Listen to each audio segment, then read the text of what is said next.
Hello, മഴക്കാലത്ത് നമുക്ക് adenium നശിച്ചു പോകാതെ എങ്ങനെ അടീനിയത്തിനെ നല്ല രീതിയിൽ സംരക്ഷിച്ചെടുക്കാമെന്ന് നമുക്ക് നോക്കാം.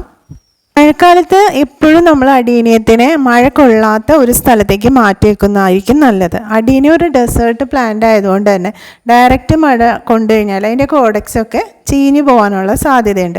അപ്പോൾ നമ്മൾ എപ്പോഴും അടീനിയത്തിനെ മഴ കൊള്ളാത്ത ഒരു സ്ഥലത്തേക്ക് മാറ്റി വെക്കുക. തുടർച്ചയായിട്ട് ഇങ്ങനെ മഴ കൊണ്ടാലേ ഇതിൻ്റെ കോഡക്സൊക്കെ ചീഞ്ഞു പോകാനുള്ള സാധ്യത ഉള്ളതുകൊണ്ട് വരാന്തയിലോ അതുപോലെ നേരിട്ട് നല്ല വെളിച്ചം കിട്ടുന്ന ഒരു സ്ഥലത്തേക്ക് അടീനിയത്തിനെ മാറ്റി വെക്കുന്നതായിരിക്കും ഏറ്റവും നല്ലത്. മഴക്കാലം ആയതുകൊണ്ട് തന്നെ ഫംഗസ് രോഗങ്ങൾ വരാൻ വളരെ കൂടുതൽ ചാൻസ് ഉണ്ട്. അപ്പോൾ ഏതെങ്കിലും ഒരു ഫംഗിസൈഡ് ഉപയോഗിക്കുന്നത് എപ്പോഴും നല്ലതായിരിക്കും. അപ്പോൾ ഞാൻ സാഫാണ് ഉപയോഗിക്കാറ്. അപ്പോൾ സാഫൊക്കെ ഒന്ന് സ്പ്രേ ചെയ്ത് കൊടുക്കുന്നത് ചെടികളെ ഫംഗസിൽ നിന്ന് പ്രൊട്ടക്റ്റ് ചെയ്യും. അതുപോലെ മഴക്കാലത്ത് നമ്മൾ മാക്സിമം പ്രൂണിങ് ചെയ്യാതിരിക്കുന്നതാണ് നല്ലത്. പിന്നെ ചെടികൾക്ക് വളം അത് ആഴ്ചയിൽ 2 ആഴ്ച കൂടുമ്പോൾ എന്തെങ്കിലും ലിക്വിഡ് ഫെർട്ടിലൈസർ കുറഞ്ഞ അളവിൽ ഒഴിച്ചു കൊടുക്കുന്നത് നല്ലതായിരിക്കും.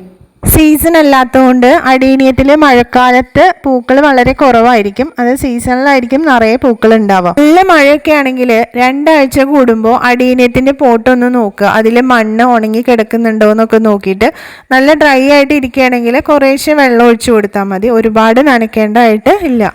മഴക്കാലത്ത് പൂക്കൾ അടീനിയത്തിൽ കുറവായിരിക്കും. എന്നാലും അടീനിയത്തിലെ ഇലയും മൊത്തത്തിൽ അടീനിയം ആ ചെടീനെ കാണാൻ ഒരു പ്രത്യേക ഭംഗിയാണ്. അപ്പോൾ നമ്മൾ സിറ്റ് ഔട്ടിൽ മഴ കൊള്ളാത്ത ഒരു സ്ഥലം, നല്ല വെളിച്ചമുള്ള ഒരു സ്ഥലമൊക്കെ നോക്കി വെക്കുന്നതായിരിക്കും നല്ലത്. ഈ ചെടിയെ മൊത്തത്തിൽ കാണാൻ തന്നെ നല്ലൊരു ഭംഗിയാണ്. അപ്പോൾ നമുക്ക് പൂക്കളില്ലെങ്കിലും വിഷമിക്കാനില്ല.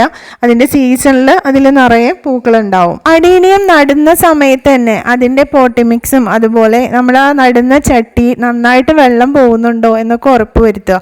ഇത് നമ്മൾ നല്ല രീതിയിൽ നമ്മൾ അതിൻ്റെ പോട്ടി മിക്സൊക്കെ തയ്യാറാക്കി അതുപോലെ നല്ല ഡ്രെയിനേജ് ഉള്ള ഒരു ചട്ടിയൊക്കെ ആണെന്നുണ്ടെങ്കിൽ അടീനിയം ഒരുപാട് കാലം കേടുകൂടാതെ നശിച്ചു പോവാതെ നമ്മുടെ കൂടെ തന്നെ ഉണ്ടാകും.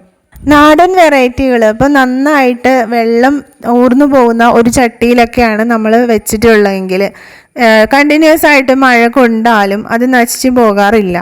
എല്ലാം അടീനിയം അങ്ങനെയാണെന്ന് ഞാൻ പറയില്ല. എൻ്റെ ഒരു 5-6 അടീനിയം ഞാൻ ഒരു വർഷക്കാലം മുഴുവനും പുറത്ത് വെച്ചിട്ടുണ്ടായിരുന്നു. അത് ഹൈബ്രിഡ് അല്ല, നാടൻ വെറൈറ്റി ആയിരുന്നു. പക്ഷെ അതിൽ ഒട്ടും വെള്ളം കെട്ടി കിടക്കാറുണ്ടായിരുന്നില്ല.